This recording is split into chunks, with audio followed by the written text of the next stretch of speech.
பாரதத்தின் மாபெரும் இரு இதிகாசங்களில் ஒன்றான மகாபாரதம் இன்று வரை இலக்கியவாதிகளுக்கு ஒரு வியத்தகு இலக்கிய களஞ்சியமாகவும், வரலாற்று ஆராய்ச்சியாளர்களுக்கு வரலாற்று பொக்கிஷமாகவும், ஆன்மீக பாதையில் உள்ளவர்களுக்கு உத்வேகம் தரும் ஒப்பற்ற கருவியாகவும் இருப்பதோடு, வாழ்வின் அனைத்து தரப்பு மக்களுக்கும் வாழ்வியல் பாடம் சொல்லித்தரும் அமுத சுரபியாகவும் திகழ்கிறது. இக்கதையில் வரும் கதாபாத்திரங்கள் மூலம் பல தத்துவங்களும் சொல்லப்பட்டிருக்கிறது. வாருங்கள் இக்கதைக்குள் செல்வோம். ஆரம்பம்.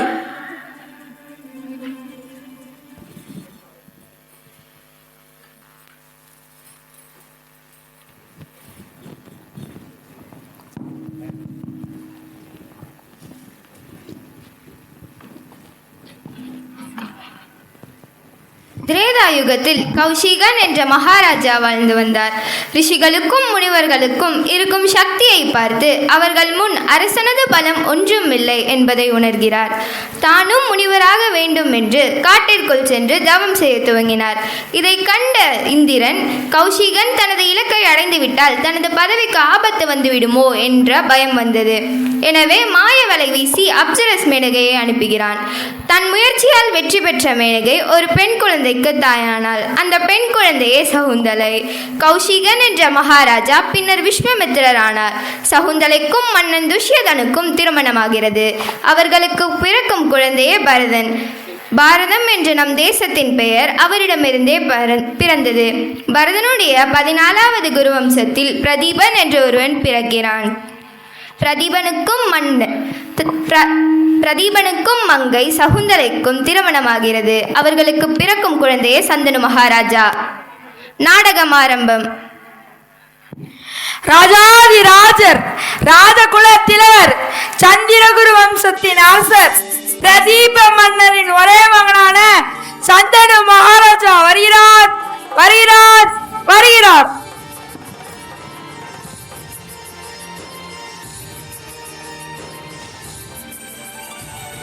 அவையோருக்கும் நாட்டு மக்களுக்கும் என் பணிவான வணக்கம். அமைச்சரே, இந்த அவையில் எதை பற்றி விவாதம் நடக்கப் போகிறது? தங்கள் ஆட்சியில் குறை ஏதும் இல்லை அரசே. மனிதர்கள் அதிகாரத்தில் மட்டும் திருப்தி அடைய முடியாது. செல்வங்கள் மகிழ்ச்சி தராது. குரு தேசத்து மக்கள் தங்கள் மூலம் சில குறைகளை முன்வைத்தார்கள் அரசே. குறைகளா? என்ன குறை? என் மனதில் அது தோன்றவில்லையே. மன்னா, இதை தாங்களும் அறிவீர்கள். நம் நாட்டின் மகாராணியின் இருக்கை காலியாக உள்ளது என்பதை. அதை நிரப்ப தாங்கள் திருமணம் செய்து கொள்ள வேண்டும். எதற்கும் காலம் கனிந்து வர வேண்டாமா? எனக்கென்று ஒரு இளவரசி பிறந்திருப்பாள். அவளை சந்திக்கும் வரை காத்திருக்கலாமே.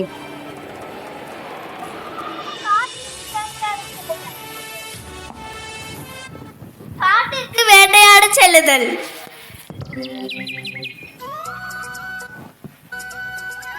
அமைச்சரே, நாம் வேட்டையாடி களைத்து விட்டோம். சற்று நேரம் கங்கை நதிக்கரையில் ஓய்வெடுக்கலாமா?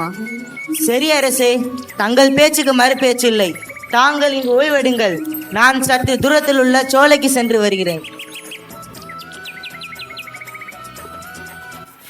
சிறிது நேரத்தில் கங்கை நதிக்கரையில் ஒரு அழகான பெண்ணை சந்திக்கிறார்.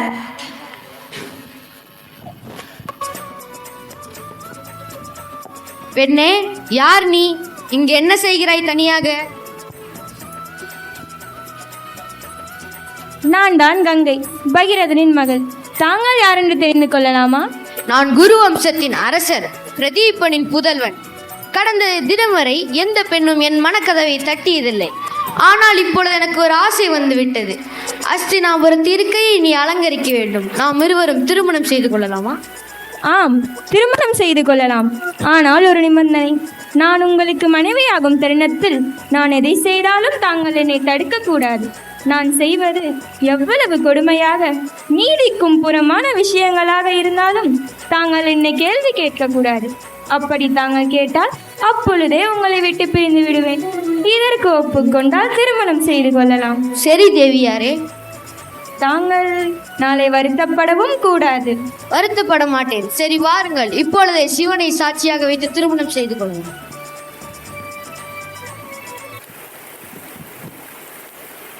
பல மாதங்களுக்கு பிறகு கங்கை கங்கைக்கும் சந்தன மன்னனுக்கும் முதல் குழந்தை பிறக்கிறது. அக்குழந்தையை நதியில் வீசுகிறாள். இதே போல் வரிசையாக 7 குழந்தைகளையும் நதியில் வீசுகிறாள். இதை கண்ட சந்தன மகாராஜா துயரத்தில் ஆழ்கிறார். மீண்டும் 8வதாக கருவுற்று இருக்கிறாள். அரசே, அரசே, நம் அஸ்தினாபுரத்திற்கு இளவரசர் பிறந்திருக்கிறார். அப்படியா? மிக்க மகிழ்ச்சி. அரசே, இந்த 8வது குழந்தையின் மரணத்தையாவது தடுத்து நிறுத்தாவிட்டால் நாடே உங்களை தூற்றும். எப்படியாவது இந்த இளவரசரை மரணத்திலிருந்து காப்பாற்றுங்கள். என் குலம் தலைக்க நான் கண்டிப்பாக இறைவனை வேண்டுகிறேன். சரி, நான் இப்பொழுதே கங்கையை பார்த்து வருகிறேன். கங்கா, கங்கா, நம் இளவரசருக்கு ஒரு மாளிகை கட்ட வேண்டும். உலகமே வியக்கும் அளவுக்கு அவனை ஆளாக்க வேண்டும். பரசுராமர், வசிஷ்டர் நம் குழந்தைக்கு அரசனுக்குரிய அனைத்து கலையும் கற்றுத்தர வேண்டும். இவனை 7 உலகமும் ஆசீர்வதிக்க வேண்டும் அல்லவா கங்கா? ஹோ, அப்படியா? விதிப்படி நடக்கட்டும். கங்கை குழந்தையை நதியின் கரைக்கு எடுத்து செல்கிறாள். கங்கா, நில்! நீ என்ன பெண்ணா அல்லது பிசாசா? குழந்தை என்ன குற்றம் செய்தது? ஏன் குழந்தைகள் அனைவரையும் கொள்கிறாய்? அரசே, உங்களுக்கு புத்திர பாசம் தோன்றிவிட்டது. நாம் இருவரும் செய்த ஒப்பந்தத்தை மறந்து விட்டீர்களா? எதுவும் கேட்க மாட்டேன் என்று சொன்னீர்களே, ஆனால் கேட்டு விட்டீர்கள். சொல்கிறேன். முன்னொரு காலத்தில் வசிஷ்டர் ஆசிரமம் அமைத்து வாழ்ந்து வந்தார். அவரிடம் நந்தினி என்ற பசு இருந்தது. ஒரு நாள் 8 பசுக்கள் அந்த பகுதியில் ஓய்வு பொழுதை கழிக்க வந்தார்கள். அப்பொழுது வசிஷ்டரின் ஆசிரமத்தில் இருந்த பிரபாச என்ற பசு நந்தினி பசுவை திருடி சென்றான். இதை அறிந்த வசிஷ்டர் சாபம் விட்டார். அந்த 8 பசுக்களும் கங்கையிடம் சென்று, நாங்கள் உங்களின் அடுத்த பிறவியில் உங்களுக்கு குழந்தைகளாக பிறந்து மோட்சமடைய விரும்புகிறோம். எங்கள் வாழ்வென்பது மனித பிறவியில் குறுகிய காலமாகவே இருக்கட்டும் என்று தூறி சென்றனர். மன்னா, இதனால்தான் நான் இந்த 7 குழந்தைகளையும் கொன்றேன்.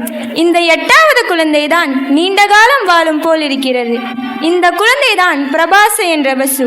குழந்தை என்பதால் தூக்கி செல்கிறேன். கல்வி, போர் பயிற்சி போன்ற அனைத்தையும் கற்றுக் கொடுத்து 18வது வயதில் ஒரு நிகரில்லா வீரனாக ஒப்படைப்பேன். நான் வருகிறேன் மன்னா.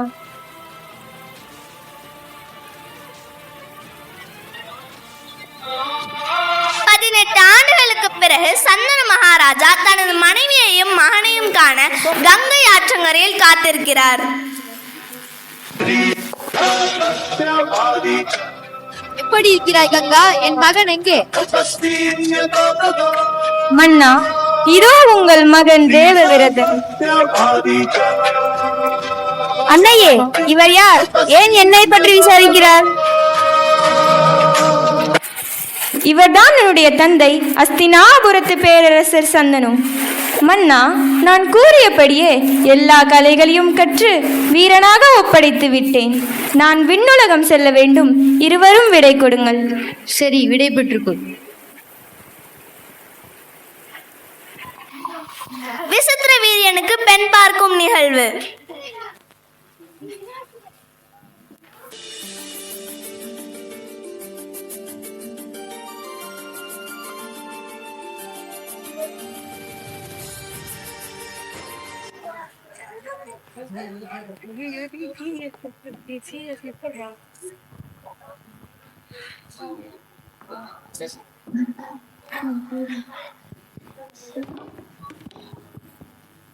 காசியின் அரசர் தனது மகள் அம்பா, அம்பிகா, அம்பாலிகா ஆகிய மூவருக்கும் சுயவரம் ஒன்று நடத்தினார்.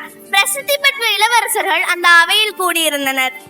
அப்பொழுது இளவரசிகள், உங்களுக்கு பிடித்த இளவரசருக்கு மாலையிடுங்கள் என்று கூறினார். என் அருமை இளவரசிகளே, தங்களுக்கு பிடித்த இளவரசரை மாலையிட்டு தேர்ந்தெடுத்துக் கொள்ளுங்கள். இது உங்களுடைய வாழ்க்கை. இதுவே எனது விருப்பம். நிறுத்துங்கள் காசி அரசரே. சுயம்பர வரைமுறை இன்னும் படிக்கவில்லையா? இல்லை எடுத்து கூற அமைச்சர்கள் தான் இல்லையா? உங்களுக்கு சாஸ்திரம் தெரியாவிட்டால் நான் சொல்லிக் கொடுக்கிறேன். இளவரசர்கள் அனைவரும் ஒரே மனதாக ஒப்புக்கொண்டால் மட்டுமே இளவரசிகள் கணவனை தேர்ந்தெடுக்க முடியும். யாராவது ஒருவர் ஒப்புக்கொள்ளாவிட்டாலும் திருமணம் நடக்காது. நான் இதற்கு சம்மதிக்கவில்லை. இதோ இப்போது இந்த 3 இளவரசிகளையும் தூக்கி செல்கிறேன். பீஷ்மரே, நான் சால்வ மன்னரை மனதளவில் மணந்து விட்டேன். ஆகையால் என்னால் அஸ்தினாபுர இளவரசி ஆக இயலாது. அவ்வாறென்றால் நீ சால்வ மன்னனையே மணந்து கொள்ளலாம். நான் உன்னை விடுவிக்கிறேன்.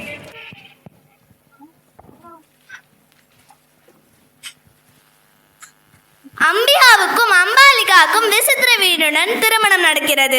அம்பா சால்வா மன்னரை சந்தித்து தன்னை திருமணம் செய்து கொள்ளுமாறு கேட்கிறாள். ஆனால் சால்வா மன்னர் அம்பாவை ஏற்க மறுக்கிறான். அம்பா கடும் கோபத்துடன் அஸ்தினாபுரம் திரும்புகிறாள்.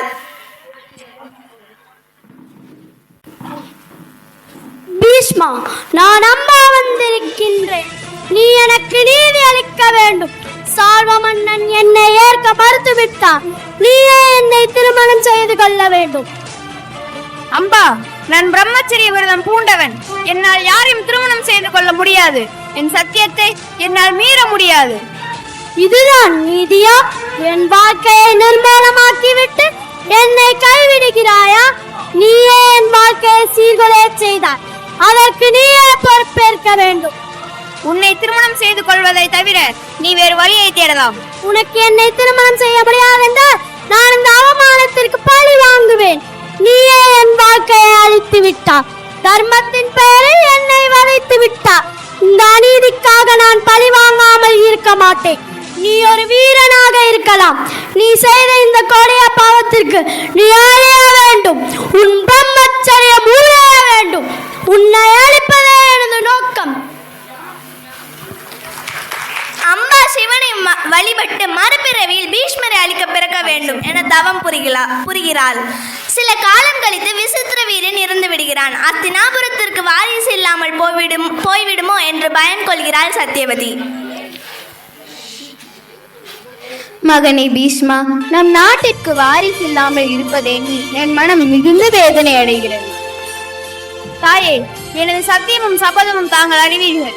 நீங்கள் தான் இந்த ராஜ்யத்தின் அரசி. தாங்களே ஒரு பயம் கூறுங்களேன். சத்தியவதியும் கங்கையும் நதிக்கரையில் சந்திக்கும் நிகழ்வு.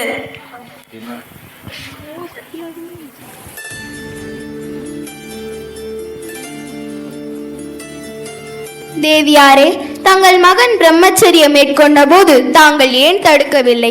தாங்கள் அன்றே தடுத்திருந்தால் இப்போது அஸ்தினாபுரத்திற்கு இப்படி வாரிசில்லாத நிலை ஏற்பட்டிருக்காதல்லவா? சத்தியவதி, இன்று அஸ்தினாபுரத்தில் ஏற்பட்டுள்ள அவல நிலைக்கு காரணம் நீ ஒருத்தி மட்டுமே ஆவாய். ஆனால் நான் தேடியது பாதுகாப்பே அல்லவா? என்ன கிடைத்தது? இதுவரையில் வாழ்க்கையில் போராட்டம், ராஜ்யத்தில் பிரஜைகளின் சாபம். நான் அறிவேன், நானே தவறிழைத்தேன். இதற்கான உபாயத்தை நானே கூறுகிறேன்.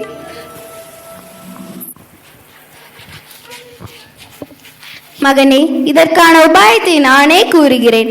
எனது சிறு வயதில் நான் வணங்கி இறைவனால் கொடுக்கப்பட்டுள்ள மகன் வேதவியாசர் எனக்கு மகனாக பிறந்தவன்.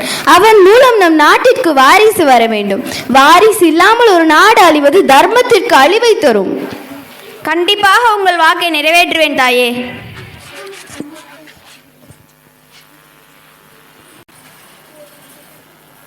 வியாசரின் மூலம் 3 குழந்தைகள் பிறக்கின்றனர். வியாசா, பார்த்தாயா?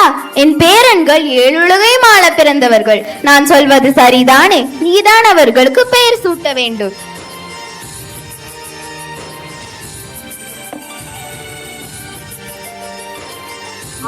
அம்பிகைக்கு பிறந்தவன் திருதராஷ்டிரன்.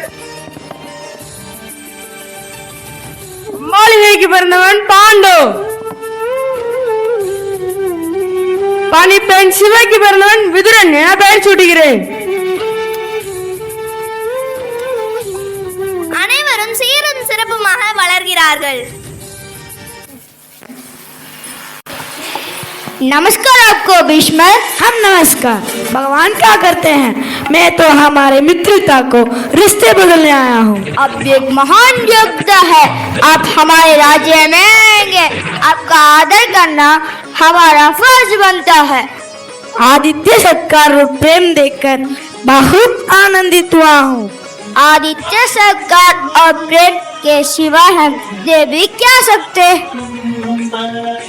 आप तो हमें भविष्य दे सकते हैं। गांधार राज्य और हस्तिनापुर दोनों मित्र बनने से दोनों राज्यों के लोग एक हो जाएंगे। आपको मित्रता अपने समानता वाले राज्य से करनी चाहिए।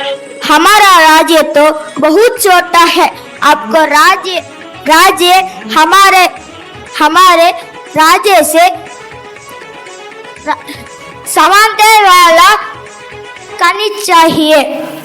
इसलिए मैं बात करने के लिए आया हूँ। हमारे बीच संबंध होना चाहिए।